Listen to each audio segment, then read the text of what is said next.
Well, hello everybody. I am Felicia Phillips with Hanging with the Elderlies, and I am here with our first video of 2020, and I am sitting in the lovely little Mulberry Park in Georgia, just enjoying a wonderful day. And since I was out here with such beautiful weather, the sun shining, I thought that I would do a quick video on self-care for the caregiver.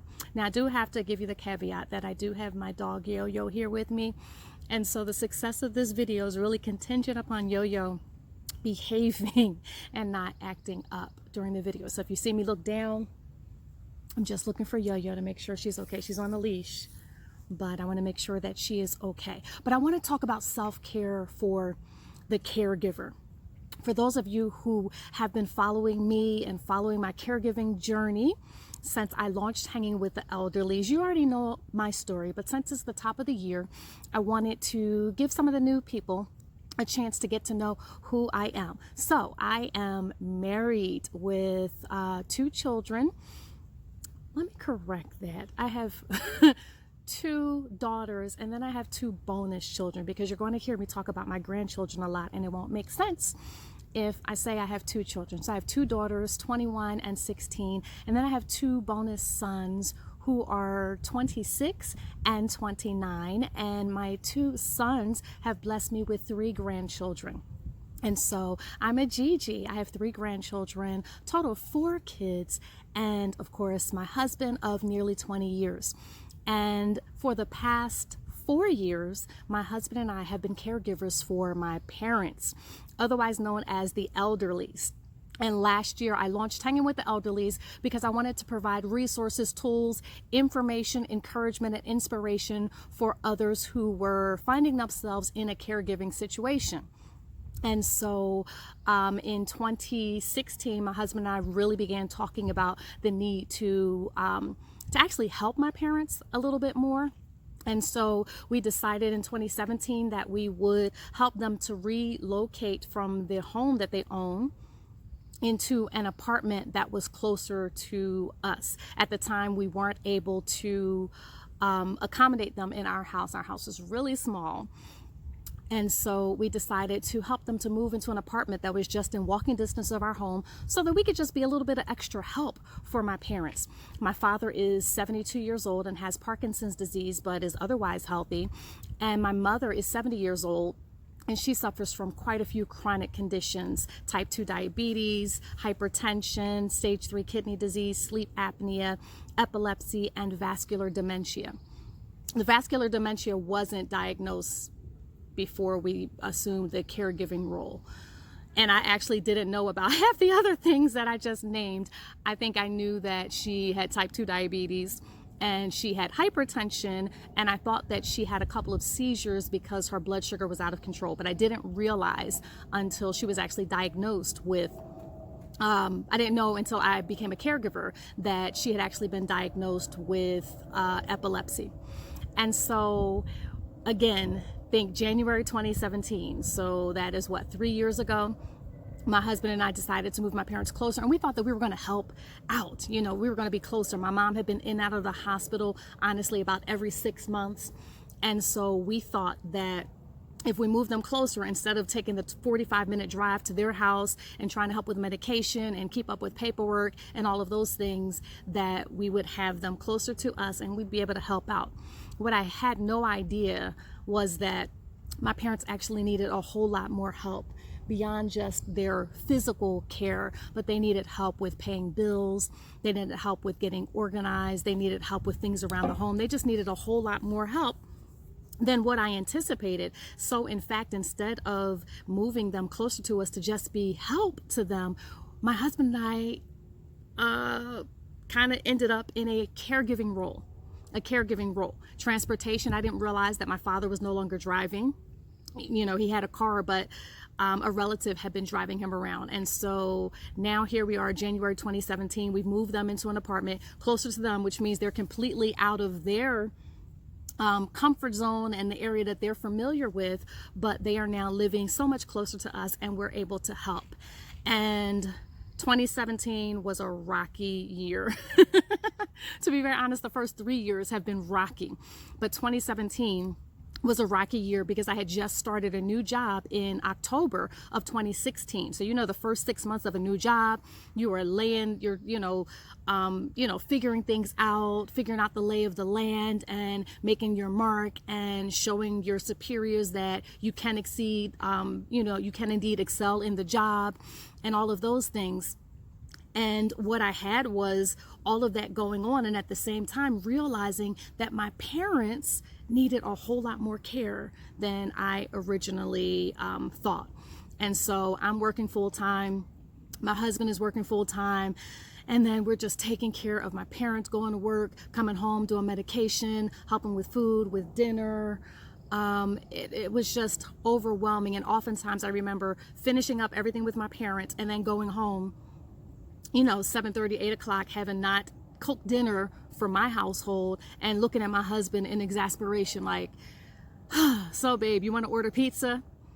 And so that was our life. Caregiving was just really, really trying. And on top of that, there's a green spider on my stand. As long as the green spider stays over there, I hope he doesn't leap off. Woo! And it did.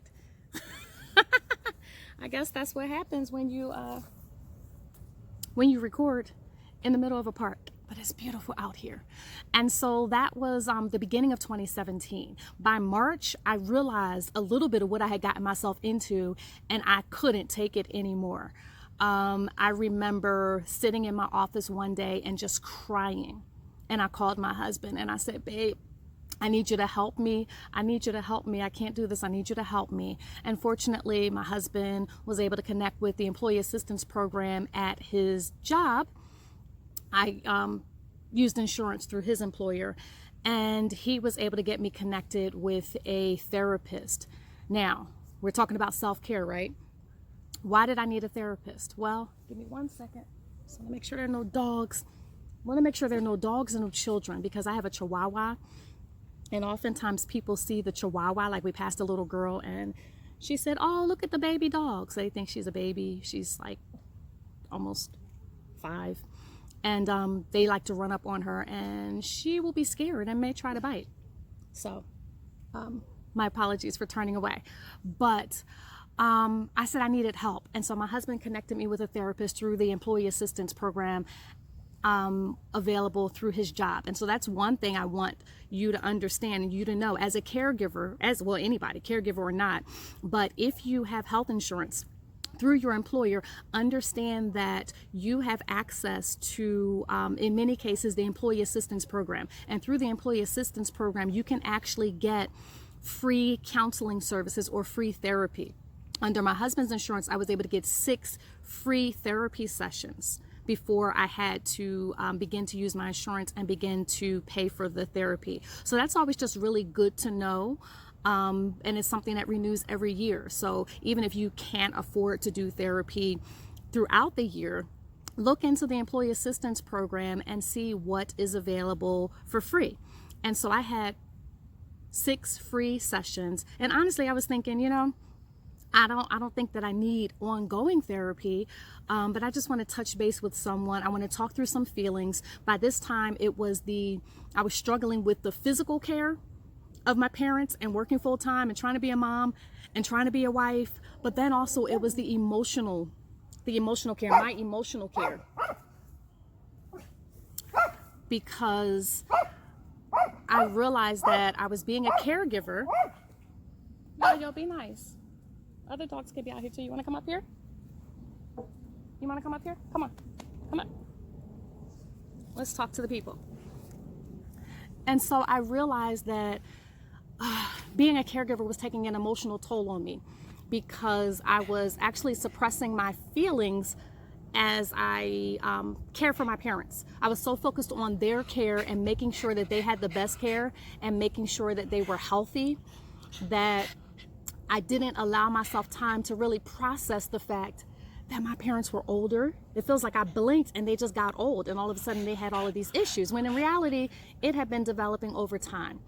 And so I needed a space to be able to process how I was feeling. I needed a space to kind of work through the fact that These are my parents that raised me, and now I'm in a position where I'm caring for them, where I'm the authoritative figure in their life, where I'm making decisions about them. And while I was, can't say happy to do that, can't even say honored. I know some people say it's an honor. I'm not there yet. I guess I was willing to step in and do what was needed. And yo, you can't upstage me. Sit down. I was willing to step in and do what was needed. And I just didn't realize the impact that it was going to have on my emotional state. And so I just wanted to kind of touch base with a therapist. And so that's what I did. I used those 6 free therapy sessions through the Employee Assistance Program to connect with a therapist and to sort of share my story and to share what was going on with me. And just to make sure, I'm cool. I'm not depressed. I'm managing things well and all of that. And so because of that approach, I really stretched out my therapy sessions. That and the fact that the therapist I found that I liked was like all of 9 months pregnant when I had my first session. And so she said, I can see you, but understand that I'm due any day now. And so I'm going to be on FMLA until September. And that was fine because at the time I didn't think that I needed regular therapy. I just wanted to kind of, again, check in, touch base, do like a mental health checkup. And so, so I scheduled that, and I actually felt really good about that appointment. And, she went on maternity leave, and I was basically able to go on with caregiving and with all the responsibilities of caregiving and such for the rest of the summer. And then when she came back in September, I touched base again, and I kind of approached it like that for a little while. And it just really ended up being very, very beneficial for me. Again, we're talking about self-care. So therapy, if you have insurance through an employer, either yours or your spouse's, look into the Employee Assistance Program and see about getting the free therapy that is available through the Employee Assistance Program. I'm not sure what the max is. I know I got 6. Some people may get 4 free visits. I had 6 free visits. Some people may have more than that, but definitely look into that.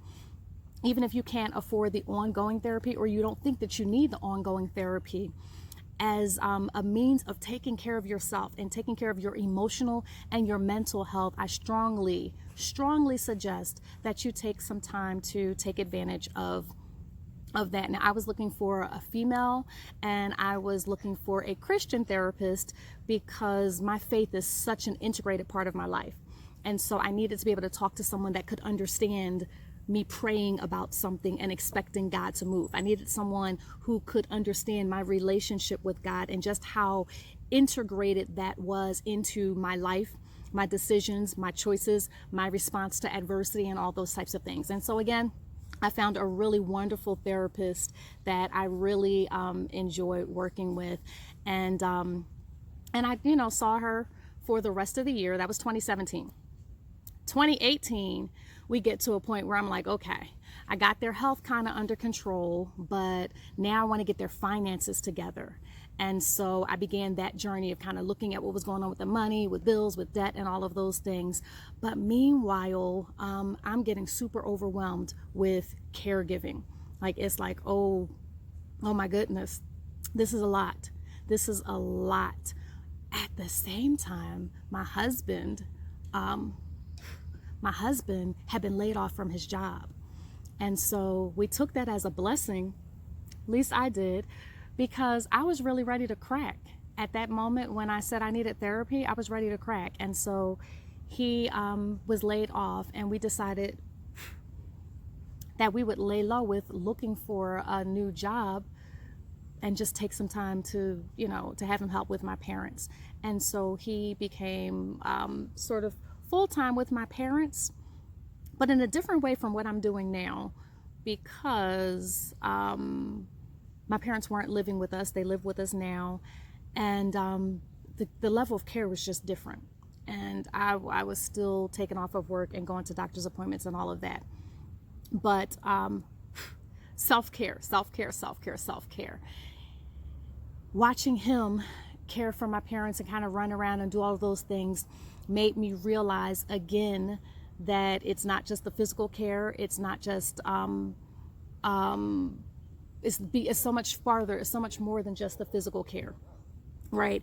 It's the financial care, it is meal planning, it's house cleaning. My husband we got them situated or set up with a senior center, I think in the beginning of 2019. And my goodness, that was such a blessing, because my parents were just literally sitting in the house all day and watching TV, which is not good. My father needs to be up and moving and exercising, and my mother certainly needs to be active as well. And so my husband, we were able to get transportation, so we didn't have to take them back and forth to the center, and it really gave them something to do. So again, on the lines of self-care, you know, I talked about getting therapy, taking advantage of the employee assistance program, but the other thing that you can do is look for resources and help when it's available. Don't turn down help, don't turn down opportunities. So we sought out the senior center, and it really gave my parents an outlet. Why was that important? Because I keep on talking about how caregiving is not just the physical and it's not just this and that, but here's another thing. Once we moved my parents closer to us, and once we began assuming care for them, I realized that there was this unexpected expectation from my mother in particular, that I suddenly became their social secretary. So now, while I'm focused on just trying to keep you alive and maintaining your health and administering your medications and making sure that you're eating healthy foods and all of those things, you're now looking for me to drive you to this party and to drive you to go see this person, and just to kind of keep you engaged. And that was just too much. It was too much for me. And so it was such a blessing when we were able to get them connected with the senior center, because it took the burden of socialization off of me, because now my mother and father were going to a senior center. They were making friends at the senior center. The senior center had activities throughout the day. They also did trips. And so my parents were able to go and participate in trips with other seniors. And it was just such a blessing. Self-care, self-care.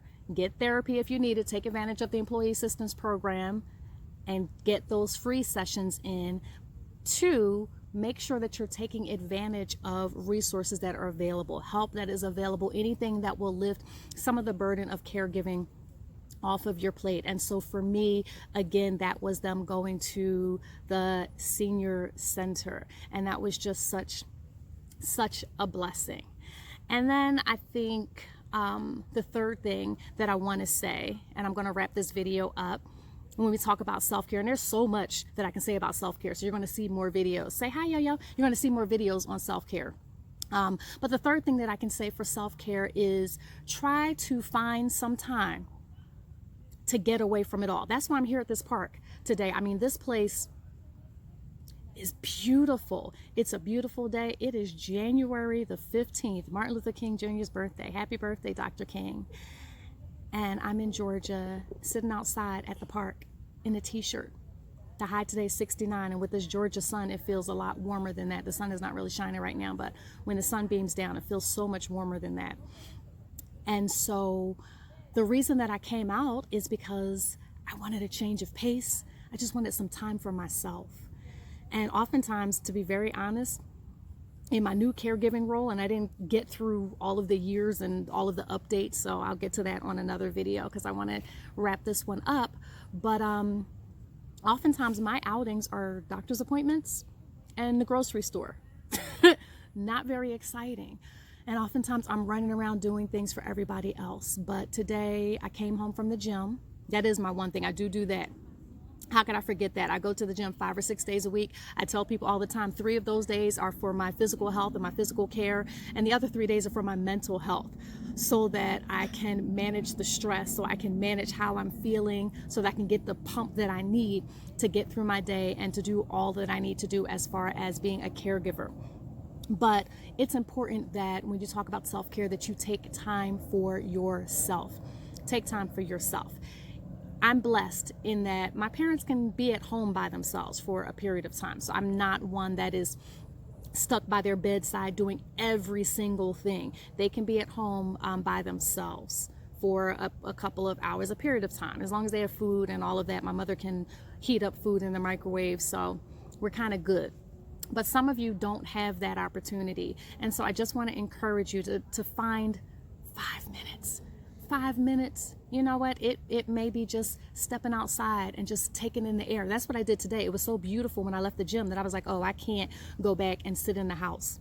Right? And how about my parents go to a senior center? So even my parents get out. They get out, they get to enjoy activities, they get to enjoy socialization and interacting with their peers and friends.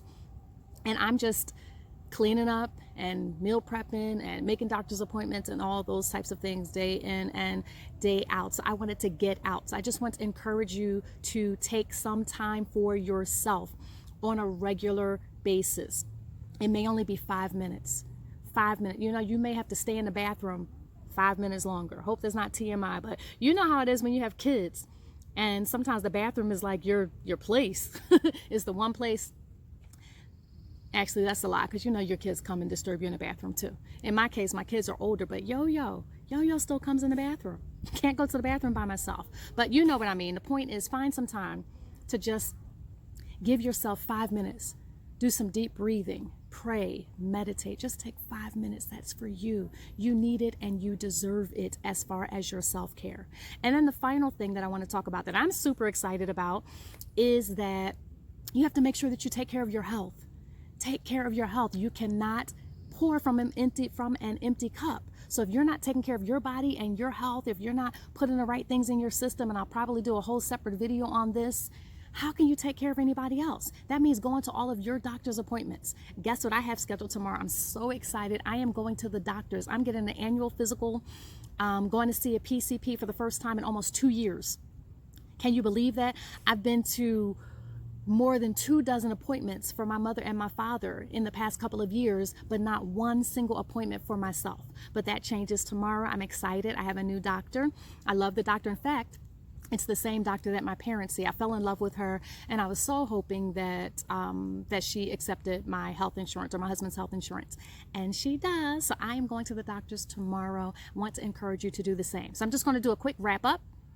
If you're not following or subscribe to our page, Hanging with the Elderlies, please subscribe. I need to get our subscriptions up to 100 subscribers, because that just gives us some perks as a YouTube channel. So please subscribe to the channel so that you can see when there are new videos that are available. You can also follow Hanging with the Elderlies on Facebook and Instagram at Hanging with the Elderlies. I post lots of information, resources. I post things that are going on in my day-to-day interactions with the elderly. Some of it is good and happy, and some of it is just, you know, I give it to you really authentically how I'm feeling at the day. I'm not feeling this. They're getting on my nerves. Right? And so I want to use this platform to really give an authentic look at caregiving, the good and the bad, the joy and the pain. So please subscribe to the YouTube channel, follow us on Instagram and on Facebook. And again, here's the recap for self-care. Self-care. Take advantage of the employee assistance program and get therapy. You should be entitled to a couple of free sessions of therapy. I forgot number 2. Jeez. Employee assistance program is number 1. Number 2 is take advantage of the resources that are available. In Georgia, going to the senior center and transportation to the senior center and lunch are all free. Free, free. And so for about 5 hours a day, I get to have a break. My parents get dressed, and you know, I get them breakfast, and they go to the senior center, and that gives me some time to be free at home to get things done. And it also takes the burden of being their social secretary, right? They get to do activities and interact with their peers and all of that at the center. So employee assistance program for therapy. Take advantage of free services that are available in your county or your city or state. 3 is take some time for yourself on a daily basis. Now, sometimes I tell you, I feel guilty because I feel like how much, you know, it feels like I just had a break, and then my parents do something and I need another break. But guess what? Take the breaks that you need, because I'd rather that you take the break rather than hold it all in and explode or do something that is harmful to you or harmful to those that you love. So take as many breaks as you need, but try to at least get in one break, 5 minutes. And then maybe you can increase it over time, 5 minutes that's just for yourself. And then the 4th tip for self-care is to make sure that you're taking care of your health, that you get to your doctor's visits, schedule your annual, schedule those important visits that you need so that you can be the best caregiver that you can be to the ones that you love. So that's all that I have for today. I'm so glad that Yo-Yo behaved and participated. Please like us on Facebook and follow us on Instagram at Hanging with the Elderlies, and subscribe to the page and share this with any support groups, with anyone that you know that's a caregiver, with anybody that can benefit from this information. If you know somebody with parents who are seniors and they may not be a caregiver yet, but you know that it's coming, please share this. I want to help as many people as possible be prepared for the journey of caregiving. I am now entering year 4, and it has been a heck of a ride. But I'm still here. Praise the Lord. My parents are still here, and we are still thriving. So thank you so much for watching. Yo-Yo says bye-bye. I'm Felicia Phillips with Hanging with the Elderly. Thank you, and God bless.